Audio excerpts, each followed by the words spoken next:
Assalamu alaikum wa rahmatullahi wa barakatuh. Bismillah walhamdulillah wa salatu wa rasulillah wa ala alihi wa sahbihi wa man wala. So today I wanted to actually talk about someone who is deeply precious. It's personal.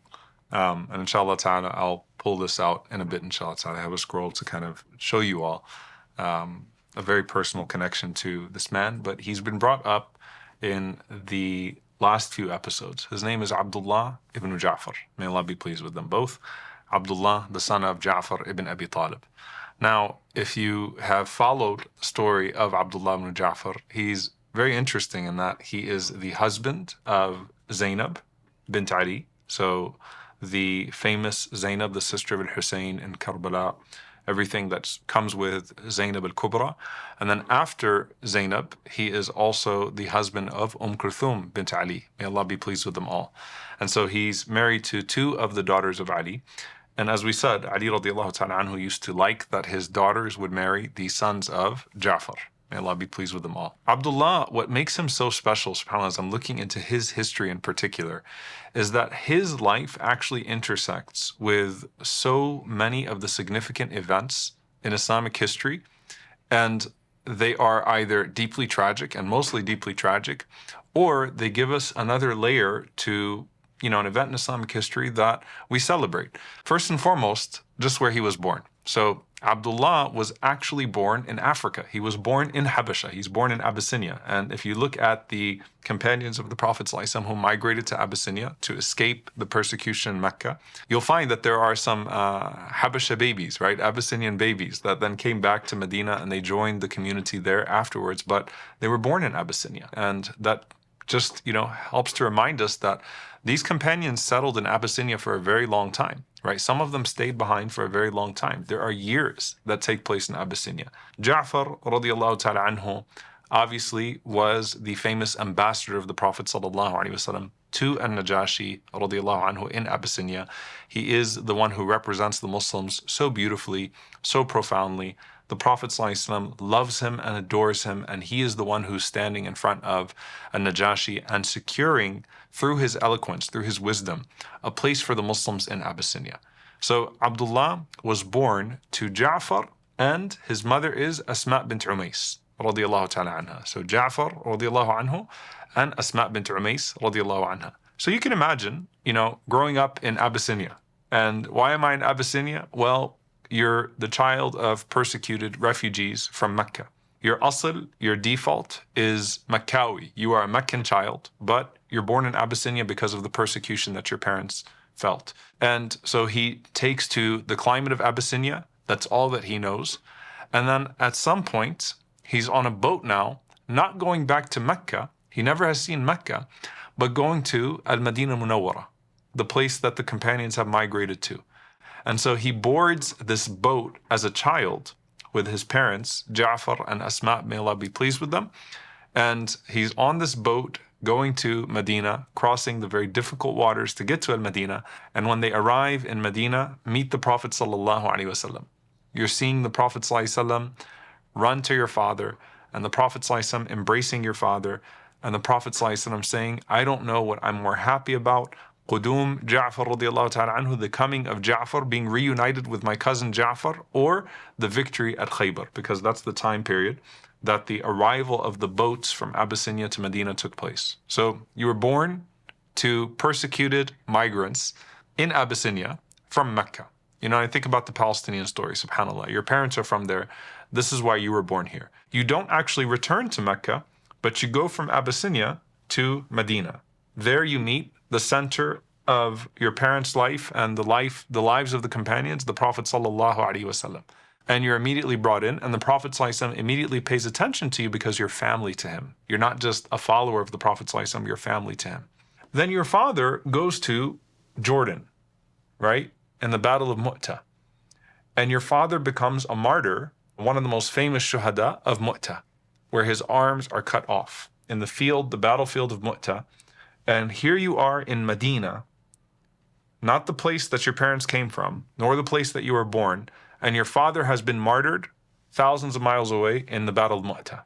And the Prophet ﷺ is coming to your house while you're grieving. Your family is grieving. Your mother is crying. And the Prophet ﷺ is comforting you and holding you with tears in his eyes, embracing you, to say that he loves you and that he will take care of you and that Allah Azza wa Jal will see you under his divine care and protection. Like, think about how the world is changing so quickly. So my life already intersects with the initial persecution of Mecca, the coming of the Muslims to Abyssinie, the hijra to Medina, a very unique hijra, and then a devastating, battle where my father is martyred in the most gruesome of ways and loses his arms, radiallahu ta'ala anhu. And suddenly, what are people calling me? Abdullah ibn Umar radiallahu ta'ala anhuma would say to him, Marhaban ibn dhul janahayn. Welcome, greetings to the one who is the son of the man of two wings. Greeting to the son of the man of two wings.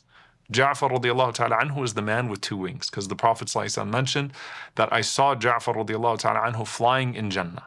Flying in Jannah. So Allah Azza wa Jalla replaced the arms that were taken from him with two wings by which he can fly throughout Jannah. So now your father is dead and you are in Medina, and the Prophet ﷺ loves you and cares for you, and the companions love you and care for you. And then his mother, Asma bint Umays, marries Abu Bakr as-Siddiq radiallahu ta'ala anhu. And she is the one that gave birth to the half-brother of Abdullah ibn Ja'far, Muhammad ibn Abi Bakr, as they were going to Hajj, right? At the miqat, on their way to Hajj, the farewell Hajj with the Prophet ﷺ. So now your life intersects with the Hajj of the Prophet ﷺ as well. And Abu Bakr passes away. Asma radiallahu ta'ala anha washes the body of Abu Bakr, and she marries Ali ibn Abi Talib radiallahu ta'ala anhu, the uncle of Abdullah ibn Ja'far, and soon to be as well the father-in-law of Abdullah ibn Ja'far, because Abdullah ibn Ja'far will marry both Zaynab al-Kubra as well as Kulthum afterwards. So I know that's a lot of names, so just follow along with me once again. Abdullah was the son of Ja'far and Asma. Ja'far passes away and Asma marries Abu Bakr. Abu Bakr passes away and Asma marries Ali. Ali is his uncle, but also he will, as he grows up, marry the daughters of Ali radiallahu ta'ala anhu at separate times, Zaynab al-Kubra, as well as Kulthum.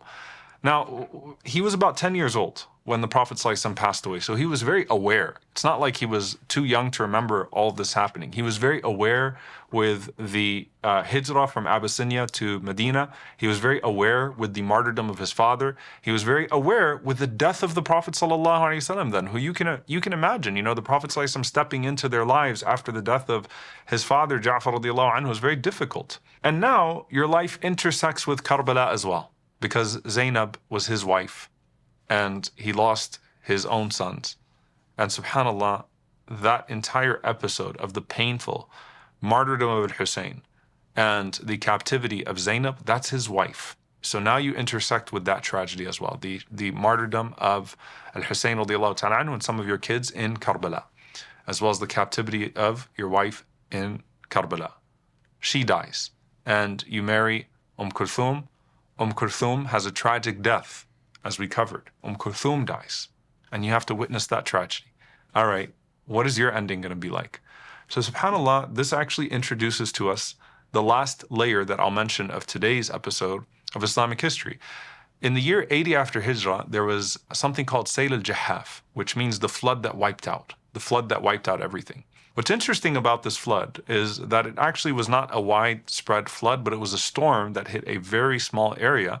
And it happened 80 years after Hijrah, on the days of Hajj, while the Hujjaj were setting up for Arafah on Yawm al-Tarwiyah. So the 8th of Dhul Hijjah, on the 80th year, in the 80th year after Hijrah, the Hujjaj are preparing themselves for the next day of Arafah, and the storm comes upon the valley, and it was such a vicious storm that it wiped out the Hujjaj that year as well as their belongings. So many of those that went to Hajj that year, not all of them, but many of them died in that flood.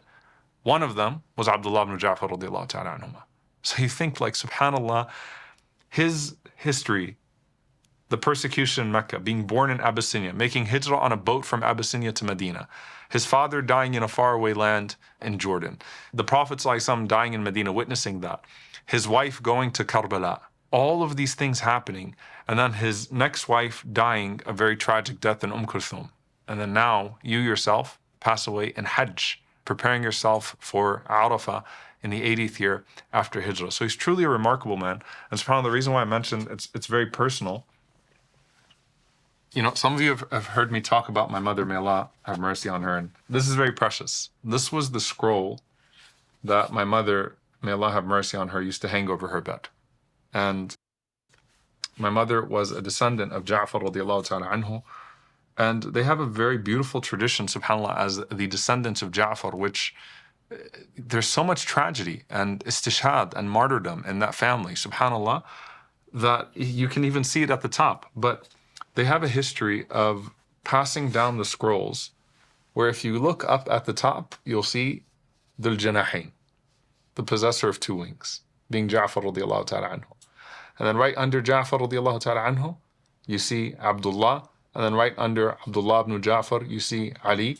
And you come all the way down to my grandfather, Munib Hashim, rahimahullah ta'ala, who was a mufti in Palestine and Nablus, and his family over there, which of course extends to my mother's family as well.